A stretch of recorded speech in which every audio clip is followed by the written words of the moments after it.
안녕하세요. 오늘은 가격은 착하지만 예쁜 국민 다육이 몇 가지를 소개해 드릴까 합니다. 이 첫 번째 다육이 같은 경우는 탱고라는 품종이고요. 요즘은 잘 보이지 않는 그런 다육이긴 하지만 간혹 오래된 화원들 같은 데 가면 이 모듬으로 심어진 이 탱고를 만나볼 수 있을 겁니다. 이 자연군생으로 키우기가 쉽지 않은 그런 품종이긴 하지만 입고지와 번식이 아주 잘 되기 때문에 모듬금생으로 심어도 전혀 어떤 명품 다육이보다 더 예쁜 그런 품종이라고 할 수 있고요. 영상 속에 보이는 탱고를 보면 아시겠지만 이 잎이 화려하게 단풍이 들어가는 오렌지빛으로 단풍이 들어가는 그런 품종이고, 잎 끝이 잎 라인이 붉어지면서 전체가 오렌지빛으로 단풍이 들어가는 그런 닭이라고 할 수 있습니다.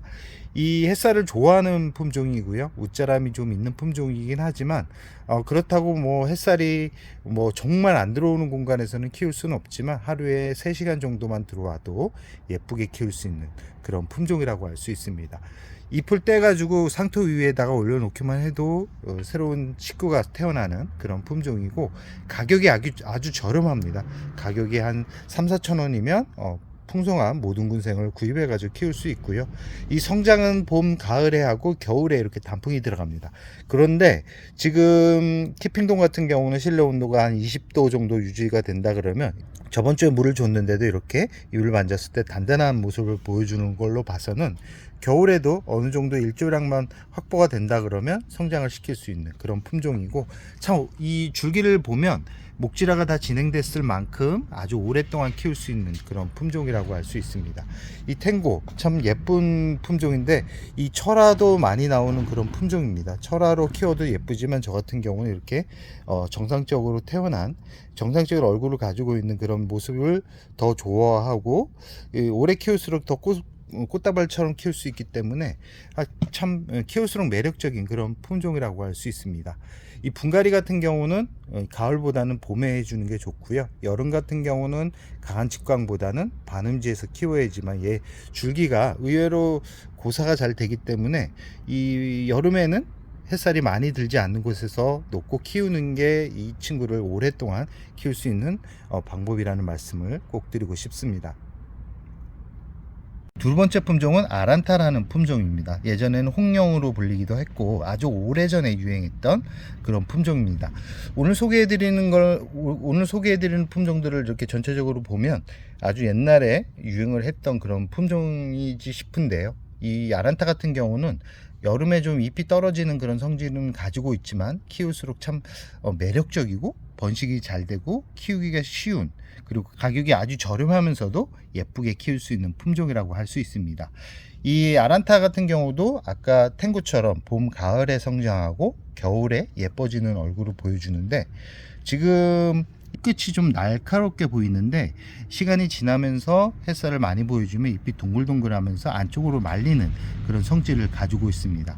이 탱고처럼 잎꽂이가 아주 잘 되기 때문에 번식하기가 아주 용이하고요. 적심을 하면 이 새 식구가 보통 개체수를 늘기 어려운 다육이들 같은 경우는 적심을 하면 얼굴이 하나에서 2개 정도 나오는데, 이 아란타 같은 경우는 적심을 하면 여러 개의 얼굴이 나오기 때문에 풍성하게 키우고 싶은 분들 같은 경우는 줄기가 한 5cm 정도 됐을 때 이 적심을 해주는 게 좋은데, 적심을 할 때는 이 아란타 같은 경우는 이 끝부분을 적심을 하면 안 되고 중간 부분을 잘라 가지고 적심을 해야지만 얘네들 줄기가 고사되지 않습니다. 이 친구 같은 경우는 다른 다육이에 비해 이 줄기가 잘 마르는 그런 성질을 가지고 있기 때문에 분갈이는 6개월마다 해주는 게 아란타를 예쁘게 키울 수 있는 방법이고요. 이 아란타 같은 경우도 한 3-4천 원이면 지금 정도의 사이즈를 구입해서 키울 수 있는데, 이 줄기가 옆으로 뻗는 성질을 가지고 있기 때문에 이 화분 같은 경우는 입구가 이렇게 넓은 화분에 심어줘야지만 나중에 분갈이 하기가 쉽습니다. 분갈이 할 때는 일반 다육이 같은 경우 물배습이 좋은 재료를 배합해서 심어주는데, 이 아란타 같은 경우는 이 거름이 좀 있어야지만 예쁘게 풍성하게 키울 수 있습니다. 그래서 저 같은 경우는 상토를 한 50% 정도 넣는다라고 생각을 하시면 되고요. 상토 50에 마사 20, 폴라이트 10, 에스라이트 20을 넣습니다. 저 같은 경우는 다육이를 키울 때 보통 S라이트를 기본적으로도 깔고 갑니다. 왜 그러냐면 이 습기 조절도 할 수 있고 물배습의 마사보다는 더 유리한 그런 측면들이 있기 때문에 분갈이 할 때는 S라이트를 꾸준히 사용을 하는데, 이 몇 년간을 사용해 봤지만 이 습도 조절이나 아니면 물배습에 가장 좋은 그런 재료라는 것을 매해 느끼고 있는데요. 이 분갈이의 어려움, 그다음에 분갈이를 하고 나서 얘네들이 무름병이 와가지고 힘들어한다 그러면 이 S라이트를 한번 섞어가지고 심어주는 것도 얘네들을 또 관리하는 측면이 조금은 쉽다라는 말씀을 드리고 싶습니다. 이 세 번째 품종 같은 경우는 뭐냐면 이 페라독스라는 품종입니다. 이 페라독스 같은 경우도 참 키울수록 예쁜 그런 품종이고, 색감이 와인빛 느낌을 주는 색감이 아주 고급진 그런 얼굴이고요. 보통 철화를 많이 키우는데 이 페라독스 같은 경우는 정상적인 얼굴을 가지고 있는 그런 모습을 가지고 있는 거를 구입해서 키우는 것도 꽤 괜찮습니다. 그러나 아마 시중에 이 철화 부분이 많을 텐데요.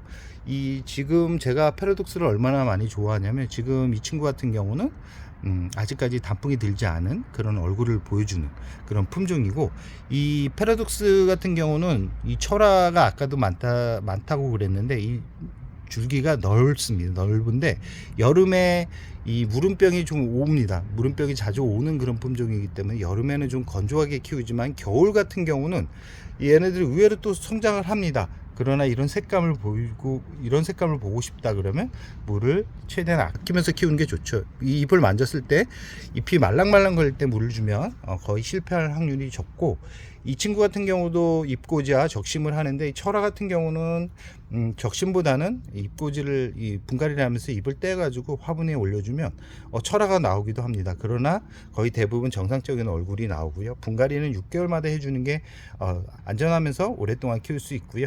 분갈이를 할 때 뿌리를 많이 제거를 해 주셔야지만 이 친구 같은 경우는 아주 오랫동안 키울 수 있습니다. 이 가격이 저렴한 다육이들 같은 경우는 생명력이 강하지만 햇살이 부족하면 웃자람이 잘 발생할 수 있기 때문에, 오늘 소개해 드렸던 세 가지 다육이들 같은 경우는 일조량이 한 3-4시간 정도 들어온 곳에 화분을 배치해 가지고 심어준다 그러면, 관리를 한다 그러면 아주 겨울 내내 예쁜 모습을 보면서 키울 수 있을 겁니다.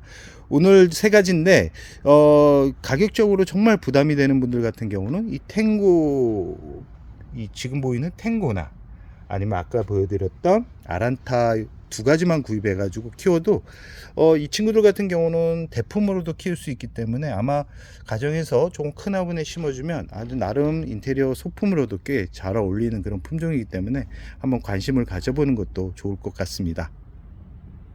그럼 오늘의 영상을 여기서 마무리할까 합니다.